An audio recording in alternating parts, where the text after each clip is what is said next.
Good afternoon, and thank everybody for being here. We appreciate your attention to this and the time.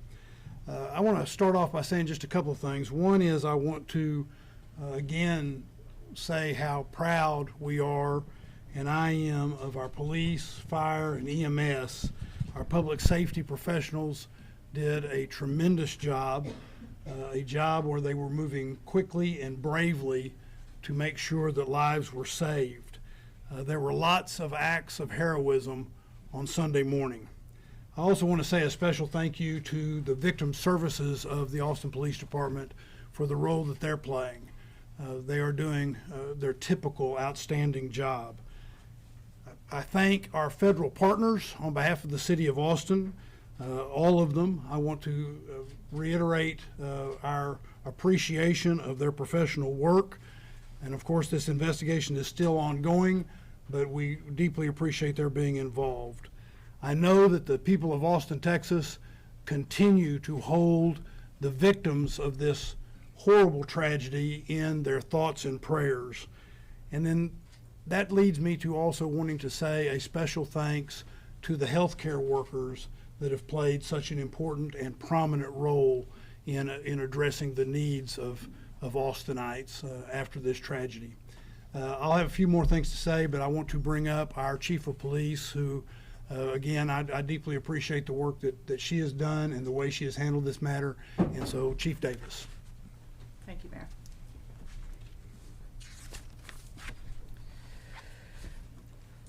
The last 34 hours have been some of the most challenging in my career.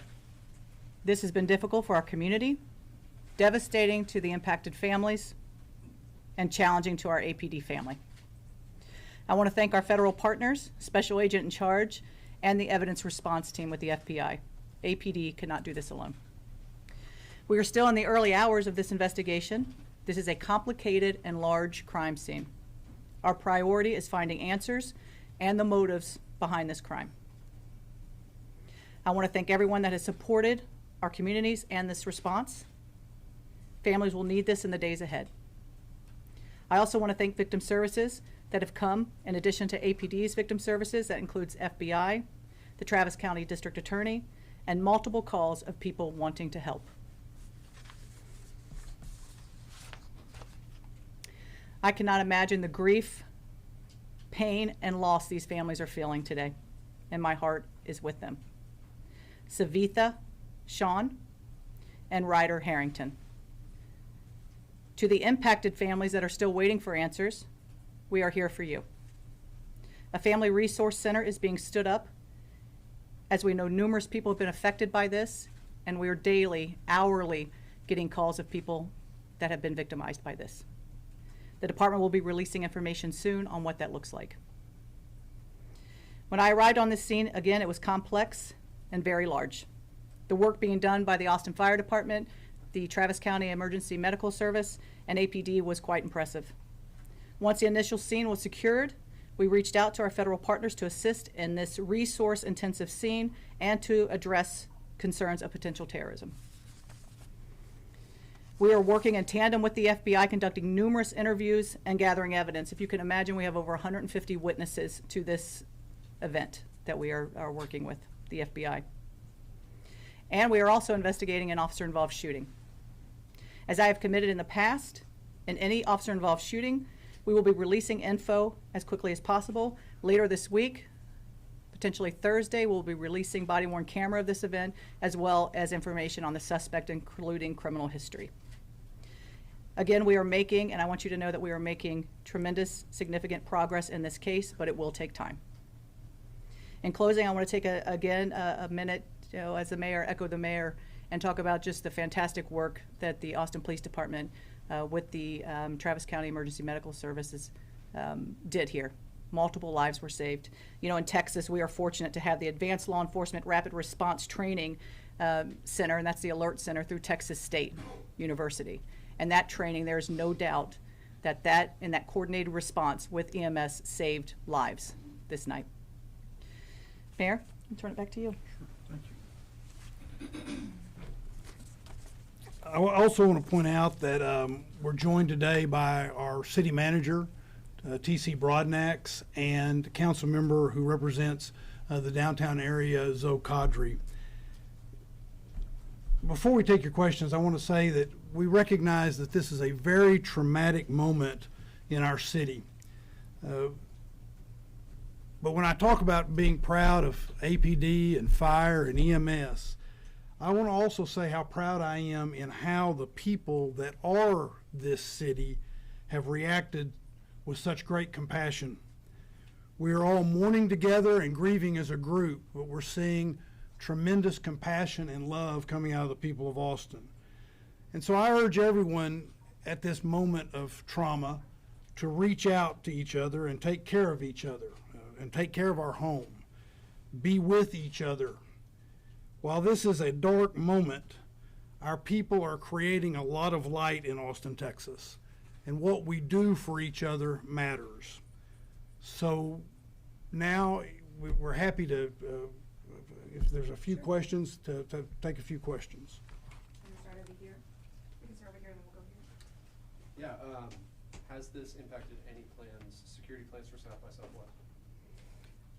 It has not. You know, we have a press conference, I believe, next Thursday for our spring festival season. And certainly as we look at Austin and what makes Austin so great are those events. We are a major city police department and we go in best practices. I feel confident that the resources we have in play, South by Southwest, will continue on and it will be a safe festival season. Do we know how the suspect acquired these guns and whether they were acquired legally? The guns were required legally. I believe in 2017 out of San Antonio they were purchased. Can you tell us more about the victims? I think you said Savitha Shan and Ryder Harrison. Ryder Harrington, yes. Okay. Can you tell us more? Are they UT students? I think Ryder was a Texas Tech student. I don't know as far as what school they went to. That is certainly something that we can look into. But they were young. I believe Ryder was maybe 22 and Savitha 24 or 20 respectively. Yeah. Are you able to share any details about the warrants that were executed yesterday in Del Valle and in Pflugerville? So anytime that you're doing an investigation like this, it's going to lead to search warrants. And so those warrants were based off information of where this person lived, addresses where he congregated, and evidence was taken from that. There's a video circulating on social media of an autonomous vehicle blocking emergency services near the scene on Sunday. Can you guys talk about the situation, what you encountered, and how you as you were accessing the scene and transporting victims? Yeah, I think that's something, I don't know if, Rob, if you wanted to address it? So Rob Lukritz, Chief of Austin Travis County EMS. EMS, as well as our fellow public safety partners, work very closely with the autonomous vehicle vendors that operate here in the city of Austin. We had more than 20 assets, resources that responded to this event. As was said at an earlier press conference, we were on scene within 57 seconds. And so in the grand scheme of the impact on the overall incident, we don't believe it had any impact on patient outcomes. I will say that we're already in touch with Waymo and the autonomous vehicles to give them our concerns and work with them in order to try to address this moving forward. If you guys could raise your hands, please. We'll go here, then Jamal. And for the chief and for Agent Durant, can you explain what more you've learned about possible motive? And I think it was reported that the suspect had a shirt underneath the sweatshirt that showed an Iranian flag. Is there a direct connection to the war in Iran with this shooting here? So I think for our purposes, as we're, looking at the totality of this, and certainly as a police chief, and we're coming in and we're getting this information, and we see those indicators, we see the second shirt with the Iran and the picture of the Shah on that T-shirt as well. We're thinking about events and what's occurring in the country as well. And so, in addition to the fact that this was a huge, complex scene, we're calling in those federal partners to take a look at that as well. And so again, the motives, all of those things, that's what this investigation is about right now.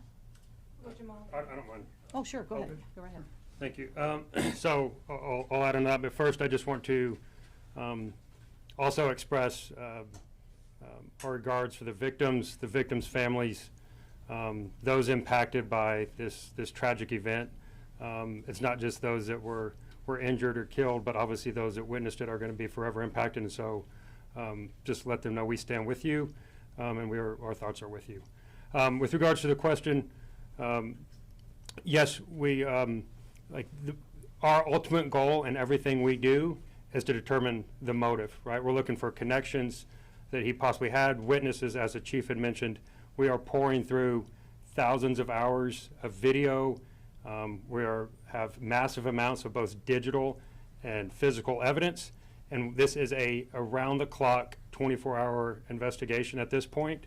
And any declarations on what led to that motive would be premature, right? We want to make sure that we have our facts 100% correct, or as close to, or at least we've tracked down every possible lead that we can, because that's what we owe to the victims, right? That's what you guys want answers for, but more importantly, we owe that to the victims and their families to be right. So we don't want to speculate or make any guesses at this stage of the investigation as to what that motive ultimately was.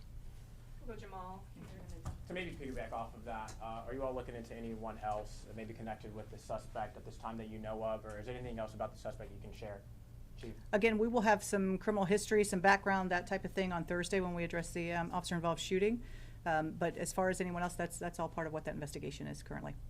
Given some of his interactions with your agency previously, some of the social media posts attributed to him, had your agency or any agency identified him as a potential concern or threat before this? We have not at the Austin Police Department, no. Did you want to address that? No, he was not previously on our radar. Agent Duran, I had a question for you. Yesterday, you mentioned that there was this potential nexus to terrorism that was being investigated.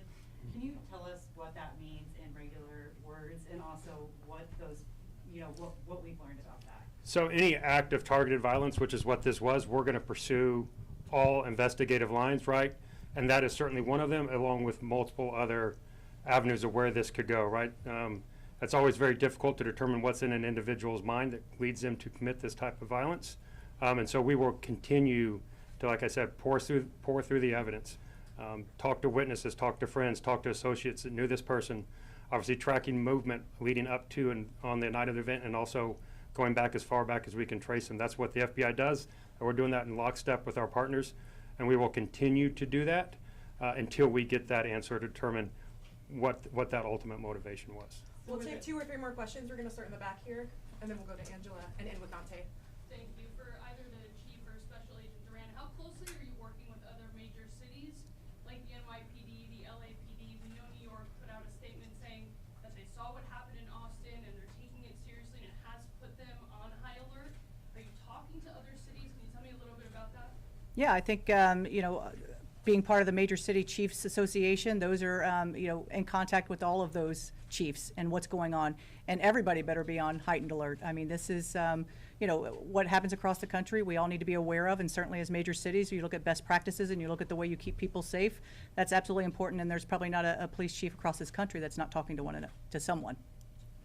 Angela and Dante, you'll have the final question. So yesterday, 3 patients were in critical condition. Has there been any status updates on the hospitalized patients? I believe one patient will be taken off life support sometime today, and then 2 other patients are still critical.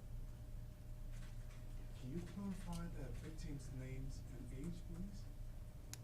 The victims that were killed, Yes. Savitha Shan, I believe she's 24. Could you spell that out, please?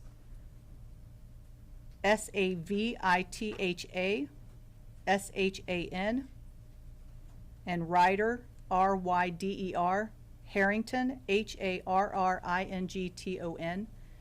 I believe he's 22. Thank you. Dante, final question. I'm curious if you think that Austin's recent Safer 6th Street initiatives and things like that contributed to faster police response. Absolutely.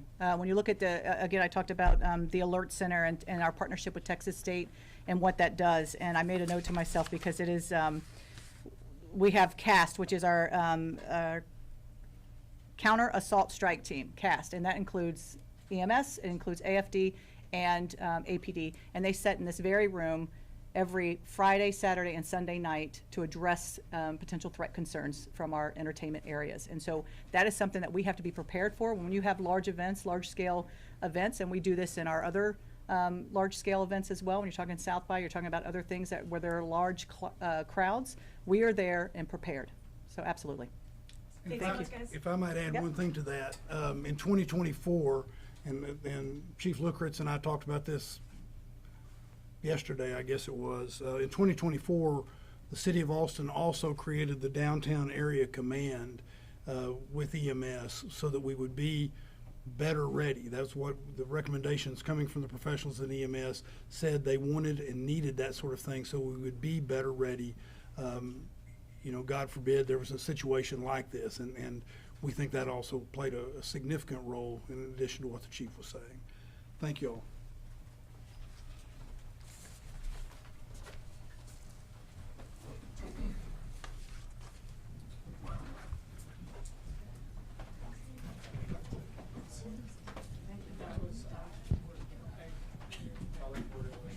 And everyone, just real quick, in closing, we will be sharing the information, the correct spelling of the names of the deceased, their ages as well, and then some additional resource information that we would like for you to help push out. In those could you, in that extra resources, clarify what taken off life support means? We can look into that for you. And both of the treatments are from Austin. Say that again? Both from Austin. We'll find out that information. Thank you. Thank you all for being with us.